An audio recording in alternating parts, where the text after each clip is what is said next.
Hey guys, welcome back, it's Meg. Today we are going over some of the hardest encounters in the War Within Season 3 dungeon pool. Initially, I didn't want to do this video because I didn't think that there was enough to warrant a video, but I decided that I didn't like having a video for all the previous seasons and not having one for this one, so this is going to be a bit of a shorter version of all the previous videos that I've done. Starting out with Solea in Solea's Gambit, the main difficulty of this fight is mostly positioning, and the collapsing stars is the main damage source. It definitely helps if you have a ranged available to do the stars for you. In this case, we are not in comms because I plugged into this group, but I had asked the hunter ahead of time if he would be fine doing the star popping, and he said yes. If you are a full melee group, I would greatly expect your tank to be pulling the boss over to the star wherever it spawns so that you can maintain uptime for your healing as well as for your DPS, because whoever has to go out to pop it is going to lose something. In this first phase, all you really have to look out for is the Hyperlight Spark and the Collapsing Star overlap, because you're going to take a chunk of damage from the Spark in addition to the ticking damage from the Star debuff. You have a lot of time to get through each of the stars, so you don't really need to be in a rush. Ideally, whoever is popping your stars understands the healing profile of whatever healer they're playing with somewhat, so that they know whether or not they can go quickly or need to go a little bit slower in between getting topped. Another pain point on this boss is getting the star right before the push and the intermission. This happens at 40% health, and we did end up getting the star, so this means that suddenly we have a lot less time to get rid of it, so we're going to be popping faster. You can see Rally goes there. We also had Blur from the DH, I popped Fort Brew, and I also had Chi-Chi, so definitely send cooldowns on this star, and this is probably the hardest part of the fight if you do end up getting that overlap. Hopefully your group is paying attention and either will push into intermission before that star spawns, or will purposefully hold so that we have more time, but in this case it didn't end up being a problem. When it comes to actually healing the stars, because you have so much time to prepare for the next one and you have so much time between the actual pop itself, you can afford time and mana wise to ramp every single one, and by ramp I just mean our typical enveloping mist on the DPS and maybe some chi harmonies if you have the time.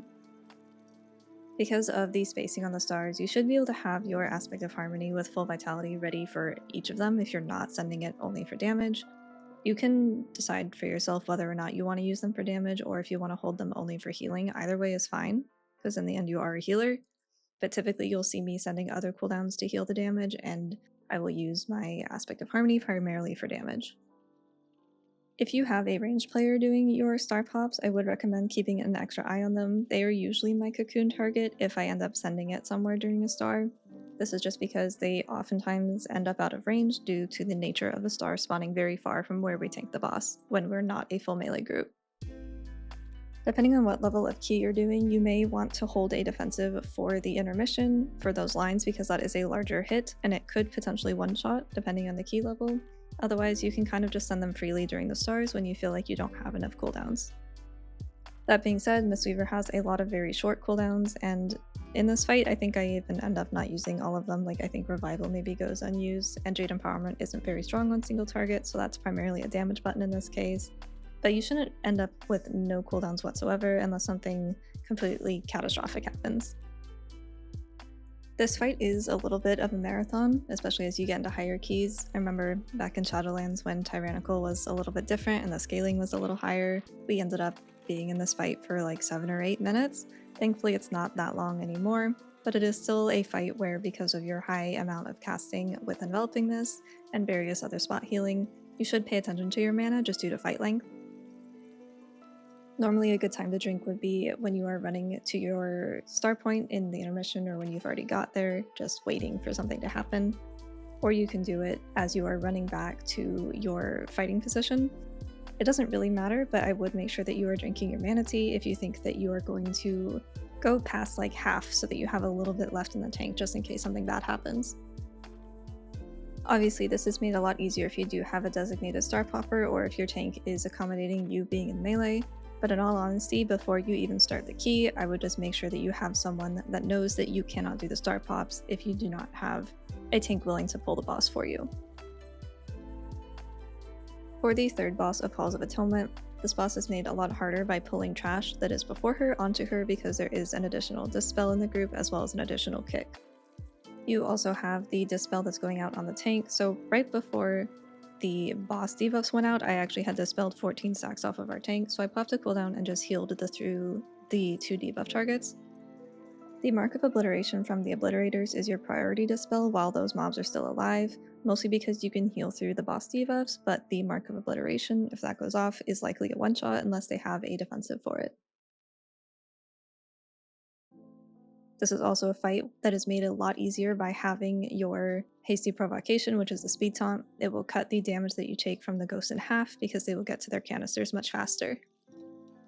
After the trash starts to die out, you can be a lot more aggressive with your dispels because you don't have to worry about your tank as much. Typically, when it comes to just the boss dispels, I will try to dispel the squishier player first, or the player that is lacking defensives. In this group, we also have AMS and Prismatic Barrier, which is going to be reducing the effect duration. There are 2 overlaps on this fight where you will have a fresh set of debuffs, a ghost, as well as the anima fountain. So for this, I usually try to hold my diffuse or my revival for either of these. The timings are not exact because it does get impacted by spell queuing some, but one does typically happen around the 30-second mark into the encounter, as well as one towards the very late end of the fight. Other than that, this fight is largely about just staying on top of your dispels and not falling behind. If you do find yourself falling behind on one set, I would recommend not dispelling the second one and just healing through it and letting it expire so that you have it and you can catch back up and get the timer corrected for the next set.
For the first boss of the Dawnbreaker, this one has become a lot harder than the last time that we saw this instance, and I did already go over this boss in its own video, but because I have so few to go over, I'm going to include it once again so you can see it.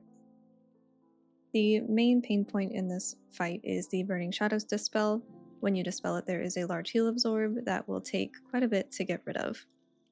Typically, I would recommend ramping on your squishier players, that is your DPS players typically, sometimes yourself, but we do have Expel Harm and other forms of self-healing, so I would recommend prioritizing yourself last. The time between the Burning Shadows varies a little bit. There are 2 that will be closer together, and then you get a little bit of a break because of either the Obsidian Beam or the intermissions. During this time, you can use that to drink Mana Tea, or you can continue to heal off the previous heal absorb. For this debuff, I have absolutely no idea what happened, to be completely honest. She casted it, there's no AMS active, and there was no Spell Reflect active, and the debuff just did not apply. So, not sure what happened there, but I did ramp. You could see the 3 Enveloping Mists to go out on my group, and I was ready with my Vitality as well. Thankfully, I didn't use a real cooldown there. I only had my Vitality spend, which still functioned as a damaging ability, but I was extremely confused. Similar to Solea, there is a push timer that you would either push the boss before she casts the Burning Shadows, or specifically hold damage so you do not push her into the intermission when you do have that debuff. In this case, we pushed before her cast finish, so we were able to just skip it entirely. If you do end up getting that debuff right before you leave, I would recommend dispelling it, and then just using Revival with all of your heal amps, and maybe a Shaylin's Gift before that for your buff and for the healing that it provides as well. Typically that will get rid of the entire group's debuff.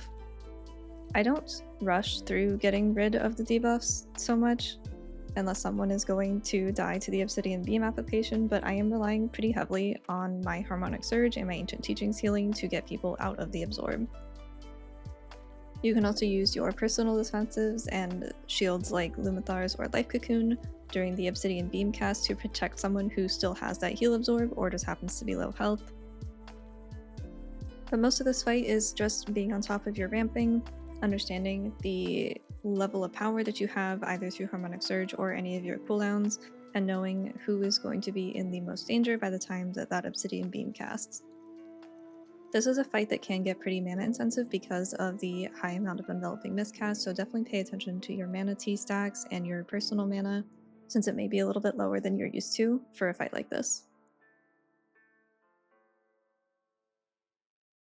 There is also a chance that you may get a debuff right as you are about to leave. If this happens, I would highly recommend having people health pot, let them know that if that happens before you even pull, that you would be expecting them to health pot there. You may also end up sending revival if you didn't use it earlier, or just hoping that people land quickly enough that you can top them down on the ground.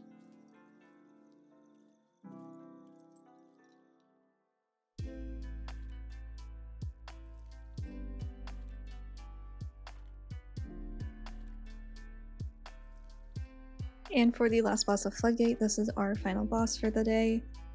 Right off the bat, send Chi-Ji right away. This is a fight that lines up perfectly with our Chi-Ji timers on the intermission, which is where most of the damage happens.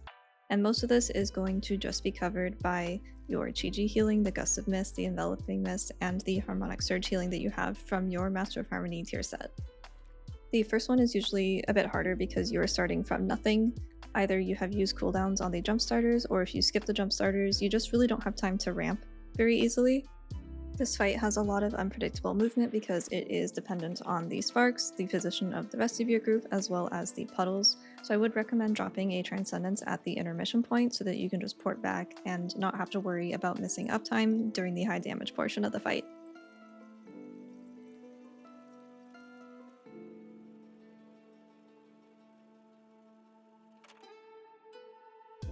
Typically, I will send personal defensives on the Gigazap, just because this is dealing a high amount of damage, more so than can be covered by a cooldown that I wouldn't actually want for the turbocharge for the intermission.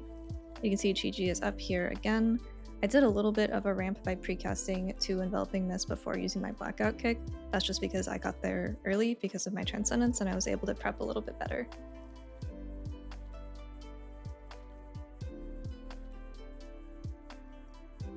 This fight is pretty rinse and repeat. It is unscripted, but it is also scripted. Just because of the movement being unpredictable, you may find yourself way out of melee, which is not ideal, but you can get back in pretty quickly, especially if you have a defensive rolling for the Gigazap where you can just run back in instead of having to heal yourself on the way.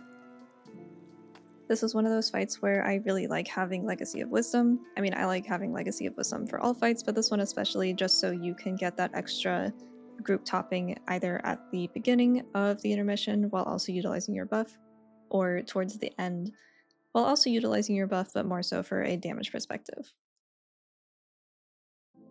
Right here, because we are taking 2 debuffs into the intermission for a couple of seconds, I already applied my Enveloping Mist to those 2 targets, and then I popped Chi-Ji for the actual intermission damage. Sometimes I will use Shaylin's Gift for Chi-Ji here, kind of in the middle. Typically, I do not like to cast things during Chi-Ji, but sometimes I can't get through the rotation quickly enough to get people topped again, so sometimes it's necessary, but I try to avoid it.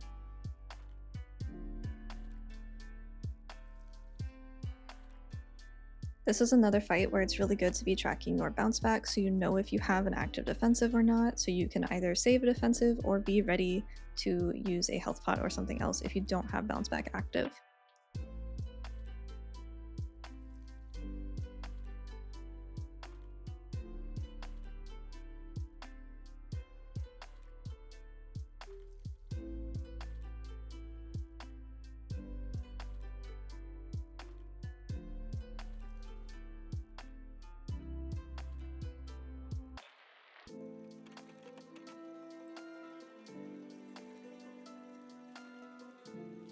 As we get to the end of the fight, you can kind of start being a little bit more liberal with your defensives because you're not going to be prepping for Gigazaps that you may potentially get because the boss will just be dead at that point.